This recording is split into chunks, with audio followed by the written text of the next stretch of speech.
नमस्कार, आपके साथ मैं सृष्टि मिश्रा। और सर, आपका एक बार फिर से हार्दिक स्वागत। हमारे साथ मौजूद हैं वरिष्ठ पत्रकार अजय जी। अजय पत्रकार जी, आज दर्शक को बताइए, इतना कलंकित क्यों कर रहे हैं ये संसद को?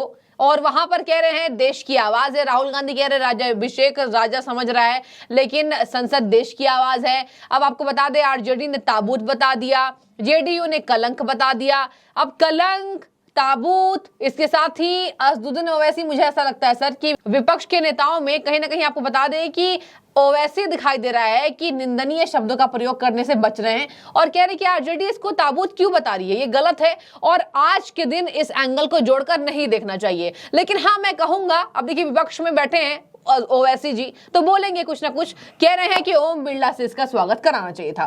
सर, ये बताइए कि इतने भव्य तरीके से संसद बना है, सेंगोल को रखा गया है, दंड, आपको बता दें वहां पर राजदंड रखा गया है और पांचों पुरोहितों के सामने नतमस्तक दिखाई दिए प्रधानमंत्री। हर धर्म के लोग थे, जिसको भुनाने की विपक्ष कोशिश कर रही है। सर, ये बताइए कि देश के इतिहास के पन्नों में नया संसद भवन आज रिकॉर्डेड हो गया है, नाम आ गया है। कलंक कैसे और आज ये ताबूत कैसे बन गया? विपक्ष की कितनी गंदी राजनीति।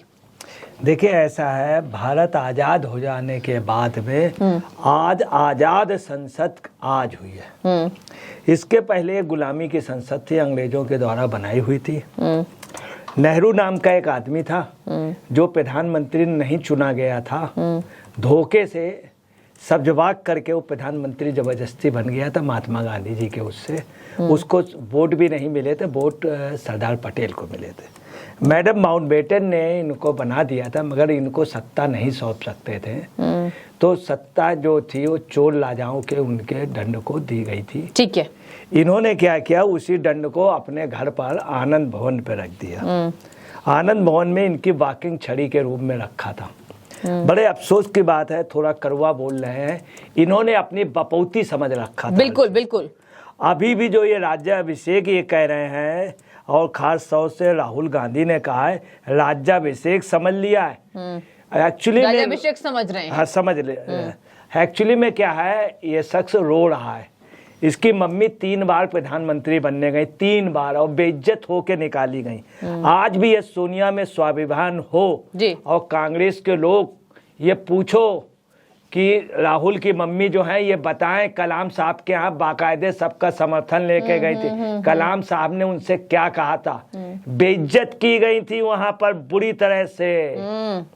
वो चीज छापी नहीं जा सकती है। उनसे कुछ चीजें पूछी गई थी, उनकी अरेस्टिंग तक हो सकती थी। ठीक है। और ये वहां से आ गई। आने के बाद इन्होंने प्रधानमंत्री बनने का उच्च गए मनमोहन सिंह को बना दिया। उसके पहले जब उनका था, वो राष्ट्रपति थे KR नारायण जी, अटल जी जब हार गए थे तब ये बननी गई थी।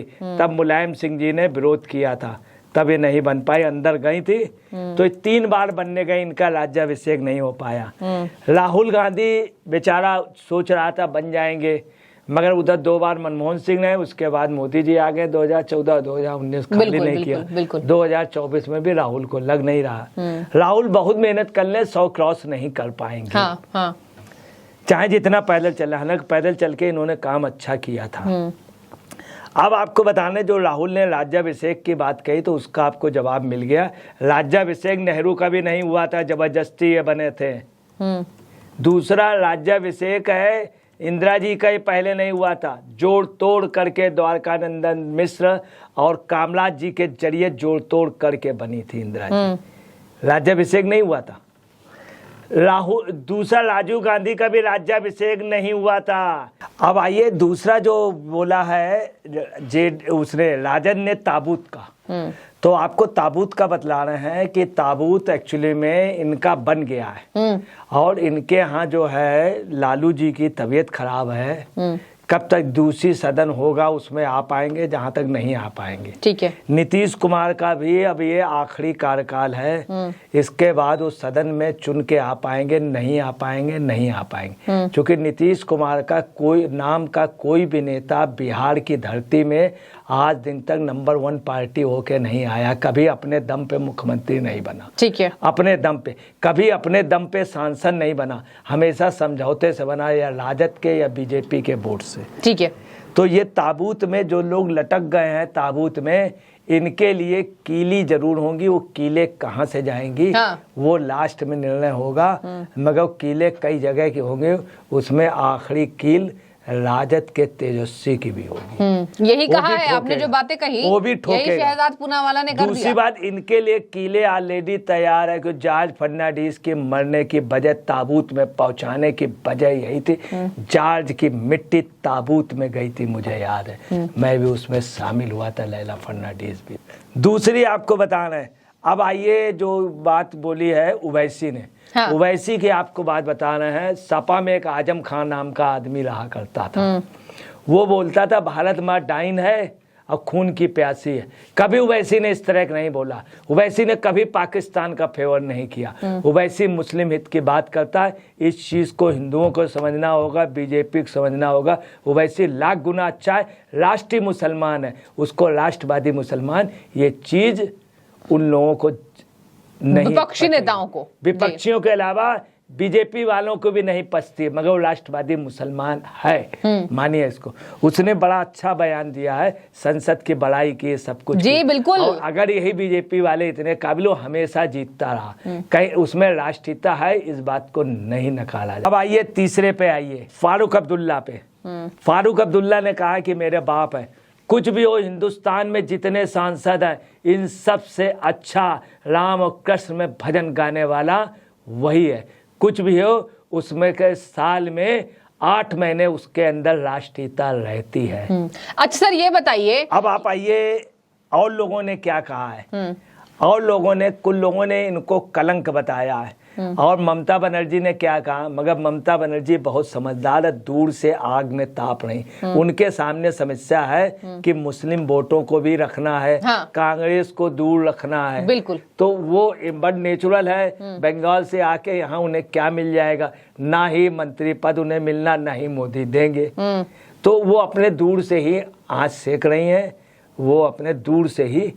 अब आप आइए कि और कौन से दल हैं बताइए। देखिए स्वामी प्रसाद मौर्य कह रहे हैं कि वहां पर केवल दक्षिण कट्टरपंथी पुजारी। सर ये बताइए कि ये शब्द वहीं से आए हुए हैं, तमिल से ही, सेंगोल, और उस पर स्वामी प्रसाद मौर्य को आज जबरदस्त धूल चटाई गई है। उनकी ही पार्टी के कभी सदस्य रही रोली तिवारी मिश्रा द्वारा कह रहे हैं कि केवल हिंदू पंडित दिखाई दे रहा है, जबकि सर सभी धर्म के गुरु हैं। स्वामी प्रसाद मौर्य को एक्चुअली में ये हायर किए गए हैं। स्वामी प्रसाद मौर्य अपने आप में एक अलग गुण है, चूंकि किसी समय बसपा में रहे, बहुत अच्छा इन्होंने वहाँ पे ठाट बाट इनके रहे, माल लहा सब बढ़िया, इनको काफी कुछ मिल गया। और सर ब्राह्मण गुरुओं को कट्टरपंथी बोलना ये क्या दर्शाता है? वो एक उस गुट को प्रतिनिधित्व करते हैं जो कि वो एक ऐसे तबके, ऐसे गुट को प्रतिनिधित्व करते हैं जहाँ पर वो अपना स्थान बनाना चाहते हैं। उससे वो पैदल हो गए हैं, ठीक है, उससे पैदल हो गए। दूसरा, मौर्य समाज का एक ऐतिहासिक हो रहा। आपको बता रहे हैं, आज मोदी ने मौर्य सल्तनत के लिए भी बोला है। चाणक्य को बाकायदे चंद्रगुप्त मौर्य के लिए चाणक्य की उसमें मूर्ति लगी हुई। बिल्कुल बिल्कुल बिल्कुल। अब इनकी जमीन खसक रही। तीसरी, सपा को भी चाहिए था बसपा वोट काटने के लिए अपना एक आदमी ऐसा चाहिए था। स्वामी प्रसाद मौर्य बहुत नरम दिल का, बहुत सीधा साधा, बहुत भोला भाला है। उसको सपा वाले ब्लैकमेल करके स्क्रिप्ट पकड़ा देते, आज तुम्हें बोलना बोलते। वो उनकी बेटी उनको सर स्वामी प्रसाद मौर्य तो ये राम जी पर अस्तित्व पर सवाल उठाते हैं। हाँ, राम जी अस्तित्व पे ये चीज बुलवा रहे हैं सपा वाले कि उनको वोट, चूंकि सपा को इन्हें निकालना भी। और सपा इनको ये चाहती है तुमको मैं ऐसे रखूं कि तुमको कठपुतली देके तुम ना भाजपा में जा पाओ, ना बसपा में जा पाओ, ना यहाँ पे आ जाओ। ठीक है। स्वामी प्रसाद मौर्य की पोजीशन है कि जहाँ भी इनको खाने पीने को मिल जाता है, जहाँ भी इनको कोई भी आसरा दे दे तो ये उसमें रहने को। स्वामी प्रसाद मौर्य एक उड़ने वाले पंछी हैं, बशर्ते कोई डाल बैठारे भी। तो इनका कोई अस्तित्व नहीं है। ये जानबूझ के बयान दिए, 5 विधानसभा सीट जिता नहीं पाते, मगर इस बयान देने से आज ये चर्चा में संसद तक आ गए। ठीक है, ये हमारी गलती है जो हम लोग मीडिया के लोग स्वामी प्रसाद जैसे मौर्य को वो देते हैं। इनकी बेटी भाजपा में है और इनको भी मना रही है, इलेक्शन तक ये चुप हो जाएंगे। ठीक है। और ये सपा का ही वोट बिगाड़ रहे हैं। ठीक है, ये देखिए, तो ये था पूरा विश्लेषण, जहां पर नया संसद भवन बनकर तैयार है, तमाम लोग शुभकामनाएं दे रहे हैं, लेकिन विपक्षी पार्टियां कभी कलंक तो कभी ताबूत बता रही है, जिसमें गौरव भाटिया, राष्ट्रीय प्रवक्ता बीजेपी की तरफ से, साफ कह दिया उन्होंने कि ये जो ताबूत है, क्योंकि 24 के चुनाव से पहले अब ऐसा लगता है कि इनकी राजनीति इसी ताबूत में दफन हो जाएगी। तो देखिए, ये पूरा इतिहास था, संसद भवन की तैयारी पूरी, विपक्ष की नौटंकी की शुरुआत हो चुकी है। देखने वाली बातों के सर बहुत शुक्रिया आपका डिबेट में जुड़ने के लिए, और बहुत शुक्रिया आप सब क्या सोच रहे हैं। नया संसद भवन जो तैयार है बनकर, आपने तस्वीरें देखी होगी, और अगर नहीं देखी तो अभी जाकर देख लीजिए और कमेंट कीजिए कि ये संसद भवन आपको कैसा लगा और ये देश के विकास के लिए कितना अहम, कितना जरूरी था।